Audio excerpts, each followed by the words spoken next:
మళ్ళీ అదే గతులు వచ్చినాయి రైతులకి. నీళ్లు లేవు, కరెంటు లేదు, పెట్టుబడులు లేవు. వాళ్ళు ఇస్తాన్న హామీలు అన్నీ ఆవిరైపోయినాయి. ఒకటి కాదు రెండు కాదు, ఆయన ఇస్తాన్ని ఏ హామీ అమలు కావట్లేదు.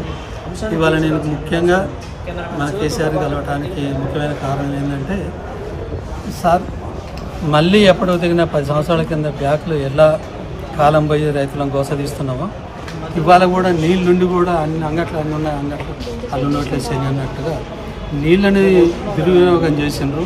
సద్వినియోగం చేసుకోలేకపోయినా మన దాకా కూడా ప్రాజెక్టులు అన్నీ నిండి అలుగులు పోసినటువంటి ప్రాజెక్టులు చివరికి 2 నెలల వ్యవధిలోనే మొత్తం పూర్తిగా ప్రాజెక్టులన్నీ అడుగంటిపోయినాయి.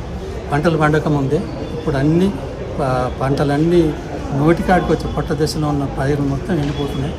దీని మీద మనం ఎప్పుడైతే ఇదివరకు సమైక్యవాదులతోటి ఎట్లా పాలన వాళ్ళతో ఎట్లా కొట్లాడి తల్లాడి మన తెలంగాణ గురించి బాధపడ్డామో తిరిగినామో, ఇప్పుడు స్వపాలన అంటే మన ఇంటి వాళ్ళతోటి కూడా అదే గోస తీయాల్సి వస్తుంది. మనం తప్పకుండా మళ్ళీ అదే ఉద్యమం మొదలు పెట్టాలి, అదే తెలంగాణని బంగారు తెచ్చుకోవాలని చెప్పి మళ్ళీ బోర్లేసే పరిస్థితి ప్రతి రైతుకు వస్తున్నది ఇప్పుడు.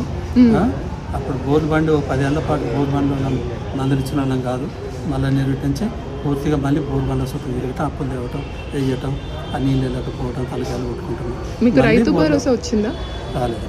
రైతు రుణమాఫీ రాలేదు, రైతు భరోసా రాలేదు. నేను బోనసే నేను ఆనకాలం నాడు పోయిన ఆనకాలం సన్నోట్లు తీసుకుపోయి కళలో పోస్తేనే 500 క్వింటాలు బోనస్ ఇస్తాయని ఇంతవరకు నా బోనస్ అకౌంట్ చూడండి, నా పాస్బుక్ ఇస్తే చూసుకోండి. బోనసే రాలేదు, ఆయన ఇస్తాను.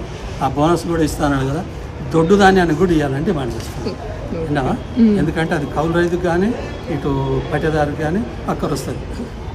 ఇస్తే అన్ని ధాన్యాలకు 500 రూపాయలు కలిపి, అది చాలు.